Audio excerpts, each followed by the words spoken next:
Hello, beautiful beings. I'm looking at my knee. I kneeled on something and got, I don't know what it was. Maybe it was a piece of glass uh, underneath my knee, and it was really hurting. I went to do my stretches the other night. I was just like, oh my gosh, what is that? And so I thought, well, this is a sliver. It was like a really hard little knot. And so I took care of it best I could and disinfected it and all that. And I've been soaking it in Epsom salt water. And it is now, today's day 4, and it's angry. It's really red, like this far around it. So I went to the doctor. I'm on antibiotics, and he said the redness should be gone within 3 days. And if it starts getting more red, then to come right back in. It won't, though. He said the antibiotics will help with the burn too. This was my curling iron. I put it in my felt case, and I usually wrap the cord around it before I throw it up in the cupboard, but I didn't wrap the cord around it this time, and somehow it just slid right back out and just landed, like it just laid on my arm for a second. Oh my gosh, that was a doozy. I put some hydrocortisone cream on it this morning. Yeah, I need to get some aloe for it, but I don't know if aloe would do any good right now because it's already healing up. I was going to do that earlier when I got my antibiotics, but I forgot. Okay, anyway. So ancients, just do it for me because I'm feeling energetically charged right now, and even though I can logically understand why a person does something, it can still be really annoying. And that's love bombing. When people come into my life and they love bomb the fuck out of me. Oh, I'm going to put you on the YouTube map, and I have this God-given talent for advertising and marketing, and people are going to know you, and please hold satsang with anybody, in my Facebook group, and, on and on it goes. And just the beautiful words. I mean, some of the things she said to me in the beginning of our reunion, basically, we haven't spoke for like 15 years or something like that. And, yeah, it was just so beautiful. It made me cry because it really felt like she could see me. And it really felt like I just got stuck on that one. It really felt like she could see me. Is that something I absolutely need to shed? No, but just remember who the one that you think that she can see is.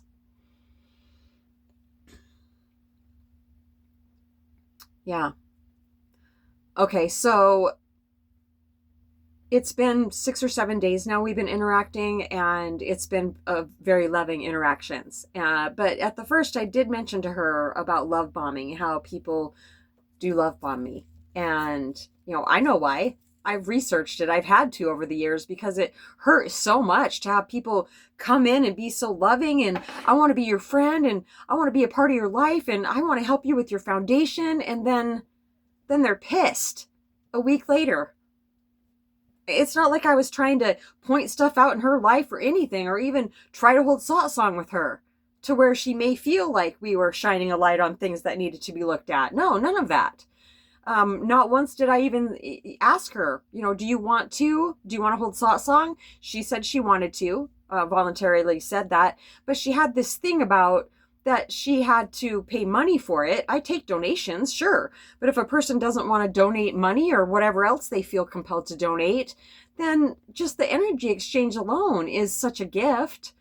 But I just, it's in my heart to only take donations, not charge a certain amount. And I mean, she sent me so much information about how to monetize my channel, even though I told her I wasn't going to do that.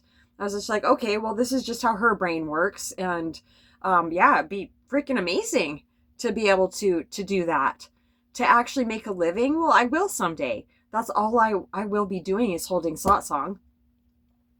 And so, and the donations, I've already seen it. When I was taking donations twice in my life, when I had rented a place to hold satsang, the donations paid for the place I was renting.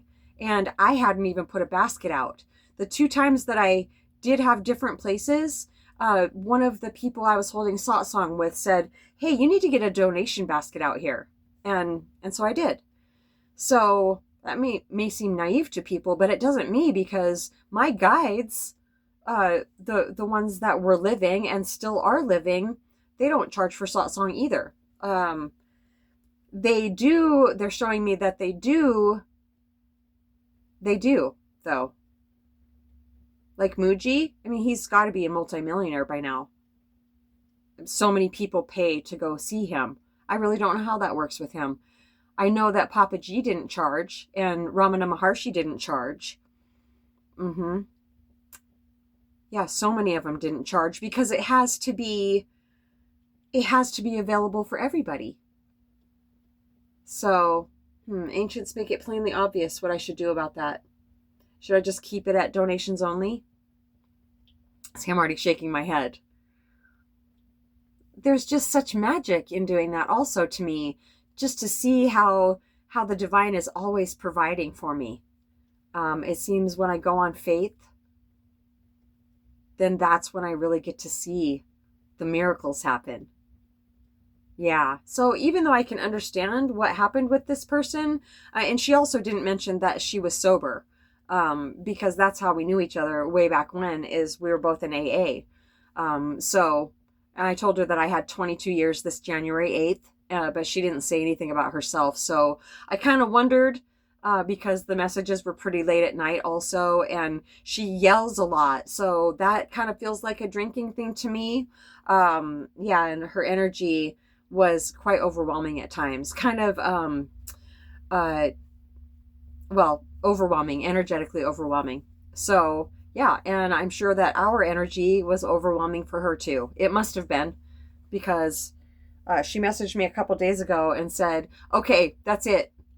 My role in your life is done. And she was upset. Like, she sounded pissed and had no clue what was going on. And the ancient said, energy clash, here it is. This is the thing that happens sometimes. It won't always be like that. There will be people that come into my experience that want to actually stay. Moonstar has stayed. Yeah, no matter what. No matter how many growing pains she was going through, she wanted to keep going. And yeah, she's living proof that people that I'm not related to will actually come into my life and stay. And she just, I mean, to this day, we were talking yesterday, and she was just reveling in just how amazing it is when we're talking. What was the question I asked her? Okay, yeah. I said, okay, here comes a little bit of a pop quiz, sis. I'm not meaning for it to be a pop quiz, but it's probably going to feel like that to you. And that is any question where I'm asking her to ask her guides, which are the ancients. I said, okay, can you tell me anything about this person that's been on my radar so much recently? And I asked a specific question, and like 1 second later, she said no. And I said, no, that was your mind. Let's just both say, let's wait for a second. Let's just wait for a second. And then we'll both just listen and see what comes in. And all it took was like 2-3 seconds. And then she said the answer. And that was absolutely the answer. Fully resonated with me too. I said, oh, yes, okay. Yep. And then that answer just keeps coming in. Not like this, but it just keeps floating in. The same answer over and over. We can go on to a different subject even, and then that answer, because it's happened on my end too so many times, we'll channel an answer for her, and then it will just keep repeating itself. Like Ocean, she has to wear what do you call those? CPAP. And it's really drying her face out and her nose. It's messing with her face. And when she was telling me about what was going on with her face, that is the only thing that kept coming in. And today we were talking about it, and it has never ever wavered from that. We just really feel like it's she said she has a cloth in between that and that. It's got to be the dry air or something. Yeah. But so it's just so beautiful though. Have you ever noticed yourself when your guides give you an answer that they repeat themselves? I'm so grateful they do, because when I was highly unconscious, that's how they finally would get through to me. I would realize, oh, wait. Oh, you're trying to get through to me. Oh my gosh. And I realized that, oh yeah, they've just been repeating the same thing, but it can kind of mimic the mind because it repeats itself all the time. It wants to just think about things in circles. I don't know if it wants to, but that's what it does. And so the ancients, God, whatever you want to call it, continuously bringing in this message that I needed to hear so badly. All of a sudden, I don't know how many years ago this was, but I realized, oh my gosh, that's you. It feels different. Moonstar, she feels it too. So does Ocean. It's just this, Ocean says, I don't know where that came from, but we do know where it came from. It came from divine sources. It's divine wisdom downloads, they're saying. And it just comes in so clear, singular. It comes in by itself. The mind could definitely mimic that also, but the mind can never, ever mimic answers from God in the exact same way that they come in. So it's just so beautiful and clear and simple and short, nothing super lengthy. Yeah. So I did receive, so one thing I've learned about people that love bomb me and then they leave my life, like when the breakdown happens, when they're just like, no, I'm not really sure what's wrong, but I don't want to do this anymore. So you ever find that if we want to push somebody out of our life, we have to make them wrong, even if they haven't done anything wrong? Yeah, that's pretty interesting, isn't it? And I used to take that incredibly personal. And it's still annoying because I didn't do anything wrong. If I had, I would be owning that shit right now. I want to see my part. But no, it's fine because I did say the boyfriend prayer, remove this person from my life if she is not here for my highest good. I remember to say that much more quickly now when people come into my life, no matter how good it feels.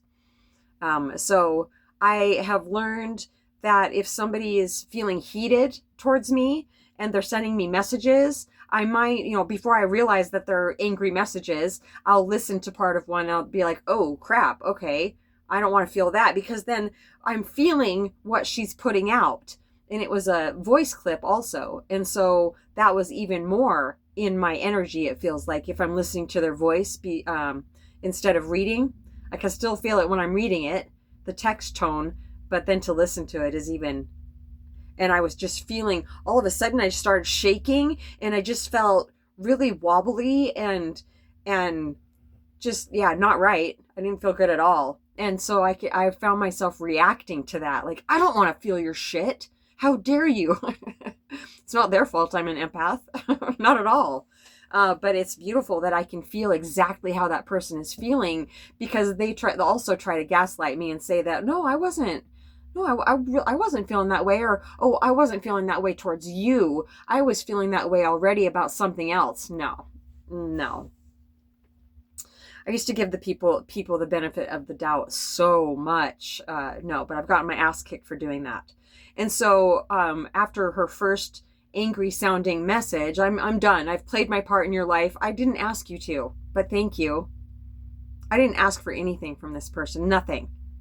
Anyway, yeah, see, I feel pissed. It's a natural human emotion to feel pissed. I'm processing it right now. Even though I can logically understand it, I was just like, well, why do I feel so pissed? Well, it's a new moon and it just feels shitty to have people come in and love bomb me. Even though they're genuinely feeling love towards me, it's still love bombing, because if they can extricate themselves from my life so quickly and so like thoroughly and coldly, then I don't feel like the love was real to begin with. How could it be? How could it be? Okay, it could be. They're saying it can be. It could be because she's going along, we're interacting, she's getting all of our energy pointed at her, and she's feeling that upliftment. I mean, this woman, she sounded like she was on fire. She said she was inspired. Yeah, I mean, what a word to use, inspired. But that's just so beautiful. Wow. I'm going to get to hear that more in my life, they're saying. So it was legitimate. She was feeling it, but then things started moving inside. Things started coming up to look at, which just automatically happens when we're holding satsang. And okay, so maybe it's not labeled as satsang when I'm interacting with somebody, but it is, because that's my life 24/7, is talking to the ancients, being with the ancients. They are me, I am them. We're coming through together all the time. And so when I'm interacting with somebody, we are all interacting with that person. It's always satsang. It's always at a certain vibration. And I don't, it is feeling more and more uncomfortable to let myself dip down below that vibe, that high flying vibe. Abraham Hicks is saying that it's that high flying disc. Yeah. So I don't have any hard feelings towards this person. I really don't. I'm deeply grateful that she was a pop quiz for me, because I was able to not listen to or read any message after that I felt was going to be hurtful to me. Because why would I feed my mind that? It's just going to want to, think about it over and over again. Even if I don't, my mind is going to want to. So I woke up to a message this morning, and a lot of the messages were late at night. That's kind of a red flag for me when people message me really late. She had said that she had just got off work at one point, but a bunch of them after that were late at night. And yes, but the last message, I woke up to one this morning. It was like 3:30, and I said, "Can I read this?" And they said yes, and I did, and it was a loving message, and so I hearted it. It was a green heart, and that was it. So, but there won't be any more interactions. And that's fine. Unless they're saying, and I'll know. I just have to take each situation as it comes. I can't just do a blanket statement over somebody because that just happened with them. If she's ever to a point in her life where she really wants to start holding satsang with us, absolutely. Yeah, for sure. But I wouldn't cry. Like, one thing that this has taught me is no matter how a person comes into my life, like all of a sudden, and they're just like, gushing love towards me and just saying such beautiful things, I don't feel like I'll cry next time. I feel like I'll be even more, not suspicious, but aware. Yeah, it's aware. That's just the place we already are, is awareness. And so that's where I am working desperately to be firmly rooted again. Like my personal identity is coming into focus with my true identity, which is awareness, just here, looking out of these eyes. Because it's all happening. It's all just happening. And I don't know if my mind will ever quite grasp that and go, oh yeah, shift. Yeah, I get it. I understand it.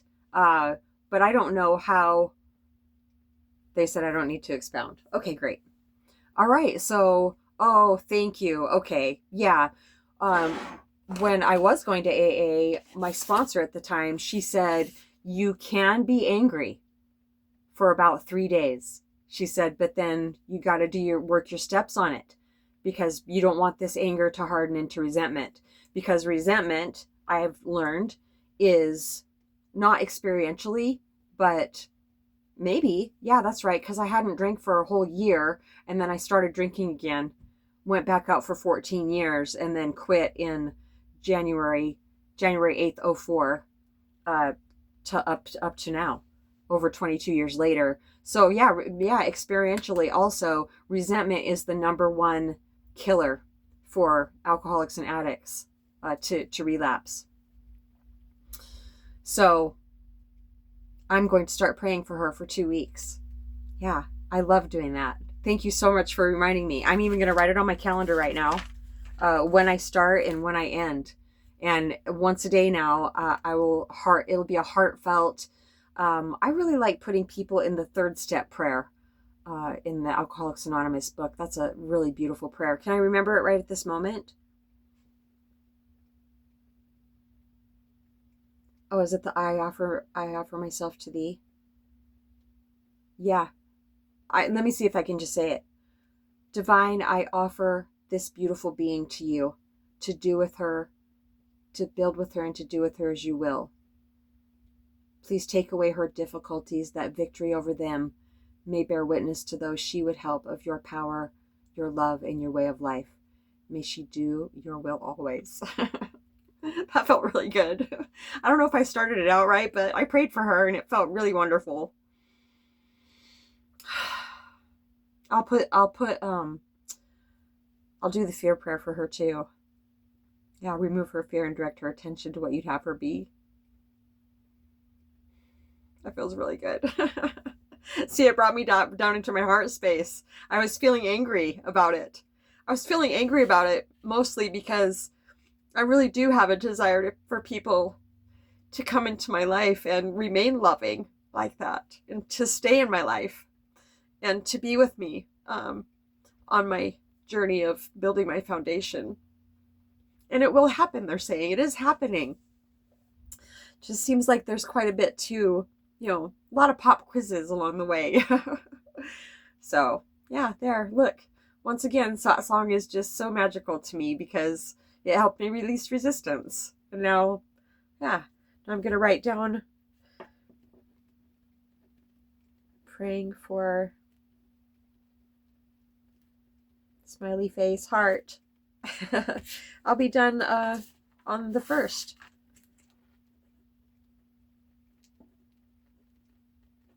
And it's just beautiful because I prayed for my dad. He was the first one I started praying for after I learned that resentments were the #1 killer. And I said, I can't do that, because every time I think to pray for him, I can see him.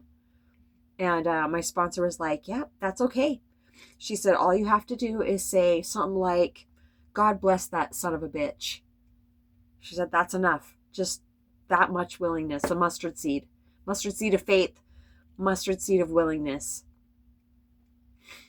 So I started doing that, and I did that for years, actually. I didn't say, God bless that son of a bitch. It was about after 6 days of the first time I ever prayed for him for 2 weeks, I started feeling something different. I didn't know what it was, but it was a softening for sure. And then by the end of the 2 weeks, I was feeling compassion toward him, and I had never felt that toward him. And I was actually seeing, and it was so crazy how the meetings, those 2 weeks I was praying for him, were really going along with what was changing inside of myself towards him. And I was seeing just how much alike we actually were. Yeah. So I, of course, in this ascension process, I'm sure it started a really long time ago, maybe from birth for all of us. But I feel like maybe for myself since birth, maybe I was ascending in my last life and then just picked it up when I came to into this life. So these resentments would crop up because the ascension process is like this shedding process, this shedding. Like, here's the resentment, and then we go through another go around with whatever the resentment is, thinking about it, crying, processing, healing from it, and then we've shed. Then we come out and have a even better view of that person, or more compassion, or whatever, even apathy, not dislike or like. That's a really good place to be also, as long as the apathy isn't coming from stuffing it all down and numbing out. It's much different than having healed from something and really just feeling nothing for that person anymore. That means your work is done. It feels really good. And they don't keep coming up. Okay, because I just asked them, how would a person know if they've crammed it down and numbed out, or if they've actually healed from it? And that's why they're not feeling much about this person. And they said, because it won't be coming up anymore. Yeah. To heal. Heal me, please. Shine your light of awareness on this. Yeah, so I was chairing an AA meeting once, and I was talking about resentments and praying for people, and how I'd been praying for my dad for so many years, and how much better I was feeling towards him. And all of a sudden I saw this like ship, the end of a ship anchor. No, like a ship. It was a hook.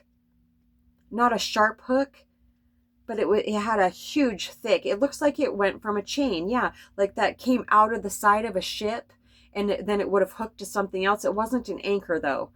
It was like a big dull hook, and that was hooked in my chest, and the big chain went out to my dad. And all of a sudden, I saw that hook unhook from him and myself, and it just fell away. It was incredibly profound. I can still see it. I swear I could feel something too.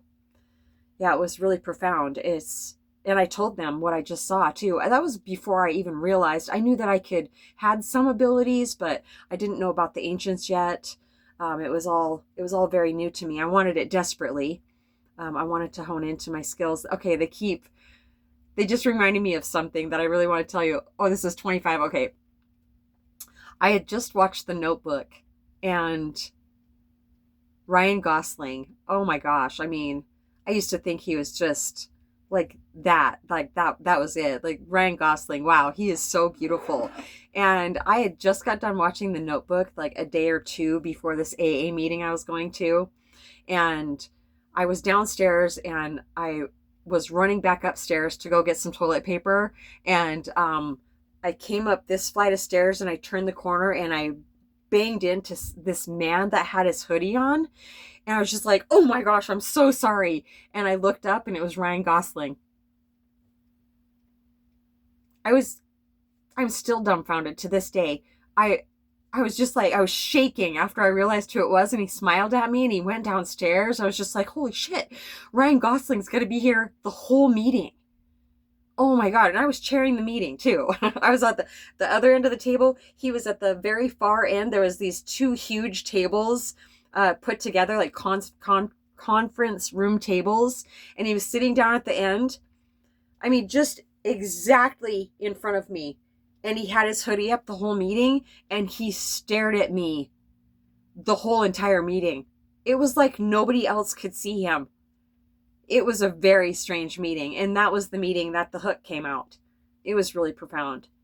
I just don't even understand it. And we were all saying goodbye, like you said, the serenity or the Lord's Prayer, holding hands. And, of course I wanted to go say something to him, and he like disappeared. People were stopping me to talk to me and stuff, and I was just like, it's Ryan Gosling. Yeah, nobody believed me. They were there with me, and they didn't see him. So strange. All right, that's it for now. Oh, I bought myself flowers. After my birth to Earth Day, my daughter's given me such beautiful flowers. I was just like, I'm going to buy myself flowers when these are gone. They lasted for several weeks. And then my oldest daughter sent us a picture on our group chat with me and my other daughters. And she showed us the flowers that she just bought herself, and the beautiful vase she just got from the thrift store for them. I was just like, yeah, that's right. We're going to do this for ourselves. Pretty soon I'll have a bathtub.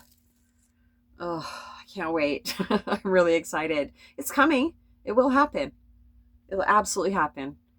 And everything is unfolding exactly like it should be, and I can relax. You can relax too. If we can help you in any way by holding satsang with you, we would love to do that. Satsang with Mamaji. This has been Satsang with Mamaji and the Ancients. We love you so much.